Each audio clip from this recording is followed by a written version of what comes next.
It is my distinct honor.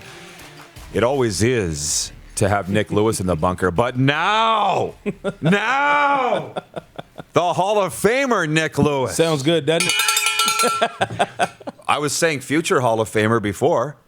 Yeah. But now it's official. Now it's official. Congratulations. Well, at least it will be in man. November. But Congratulations. Yeah. Thank you.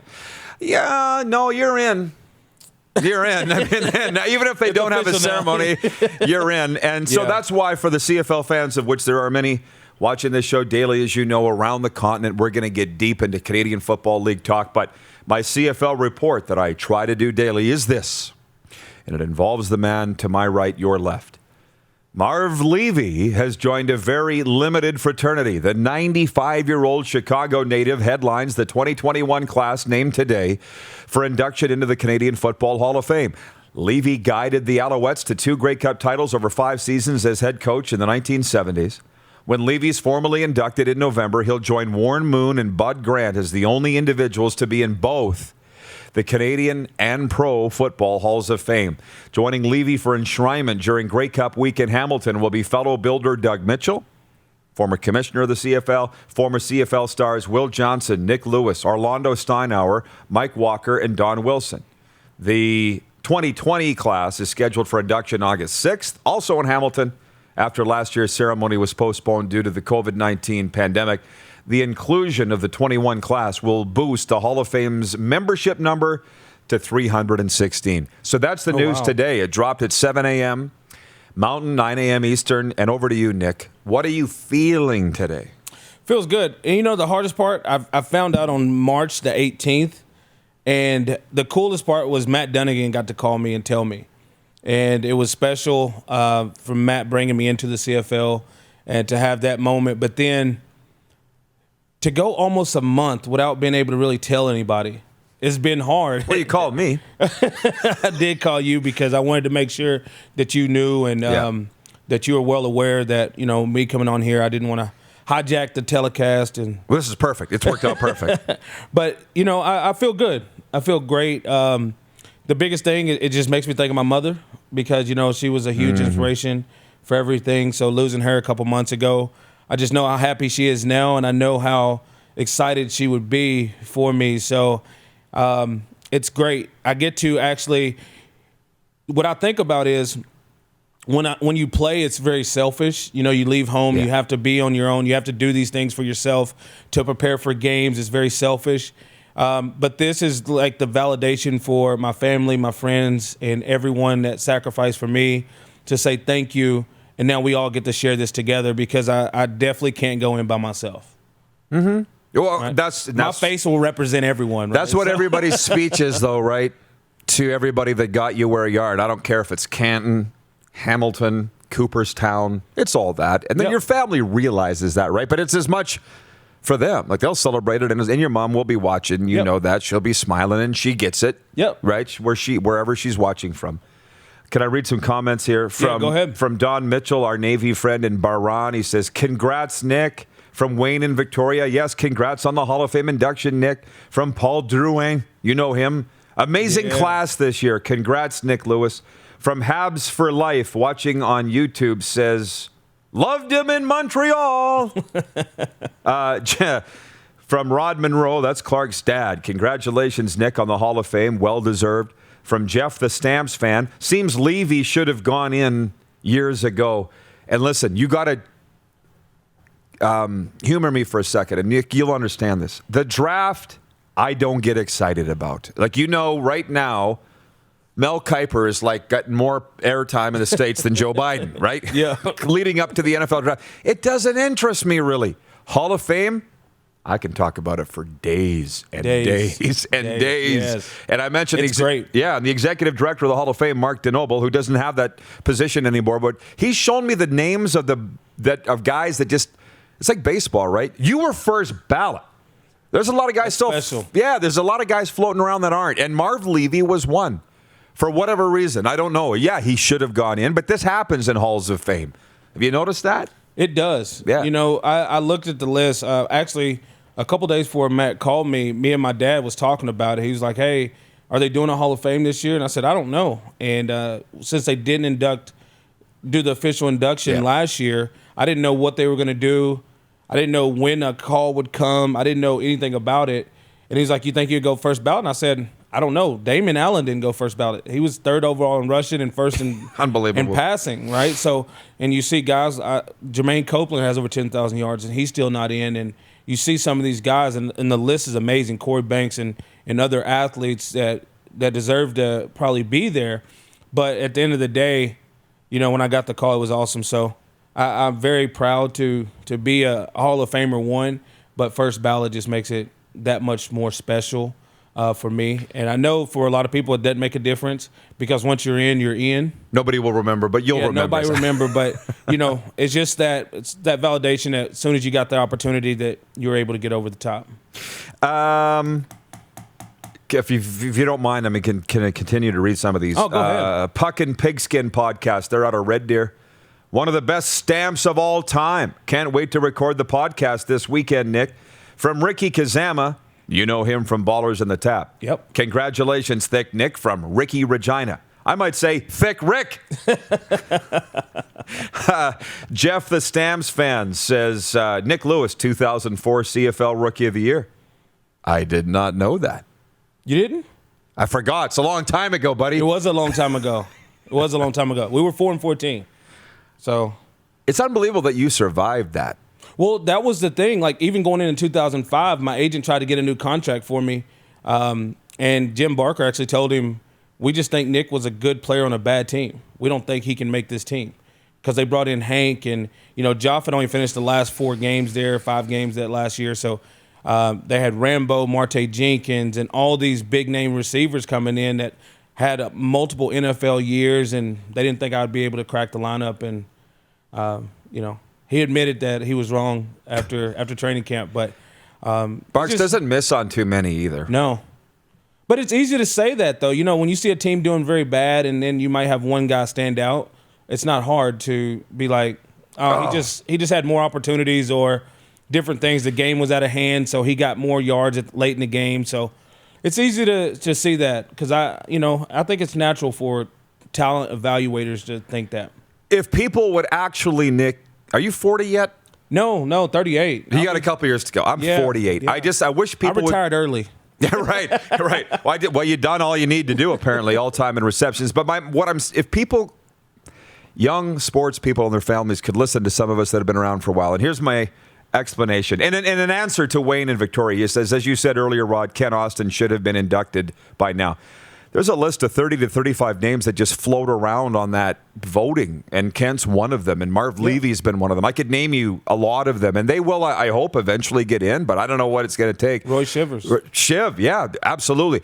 But on that thing being a good player on a bad team, I had an NHL scout, and you can see how much I'm enjoying working in hockey again. I had an NHL scout call me and say, what can you tell me about this player? And I said, hang on, let me call his dad. And I talked, and I'm like, he said, well, don't call the dad because I'm like, no. The dad will give it to me for real. He said, my son's been on a national champion the first 2 years. He hasn't had a chance to play. See what I'm saying? Yep. You go to a tremendous program, you won't really stand out. Exactly. Yet if you go to a bad team, although you may lose, you will stand out. All I'm saying is everybody wants to go to the winning program. Everybody wants to play with the Patriots. I get it. But you can still stand out on a bad team. And you clearly did. Yep.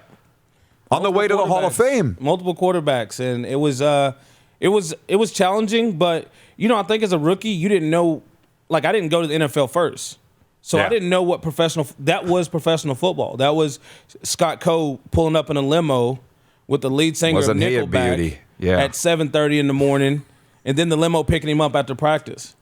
Right, so this is what I'm thinking pro football is, and I thought we had a lot of talent. Albert Connell, who got hurt that year, who was on pace for 1,000 yards, would have been the first receiver to have 1,000 in both leagues, and Wayne McGarity and Salacio Sanford and all those guys. So what about Michael Federick? I wasn't there with Federick. I was there with Crandall and Michael Souza and Tommy Jones and all those guys, and Kahari Jones was my quarterback to finish 2004. So yeah. It was an eye-opener on what I thought football was, and then the next year when Higgins came in with Hank and everybody, straight-laced, everything was totally different. Yeah, but that's what my point is. how did you survive? What a gong show that was. I didn't know. I just wanted to ball, right? I just wanted to show up and play, right? So it's go out, make plays, and then I remember probably about 6-7 weeks into the season, I think we were like 2-4, 2-5, and Ron Rook called me in his office and said, "Hey, we want to win something this year, so we would like for you. We feel like you're on a good pace, and we would like for you to win Rookie of the Year." So I started getting the ball more during the middle of the season.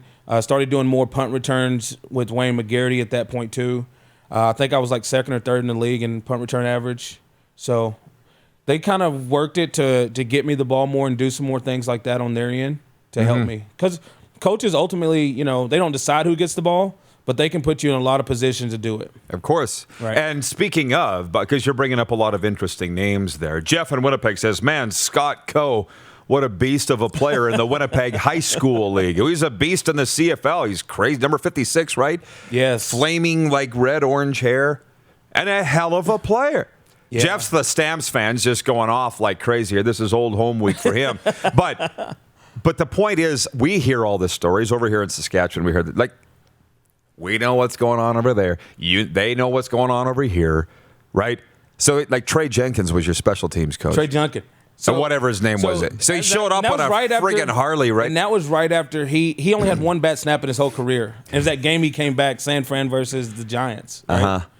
And in the playoff game, and he had his bat snap. But, Trey was cool. Trey was 19 years, scared to fly. I was like, how'd you play 19 years in the NFL and you're scared to fly?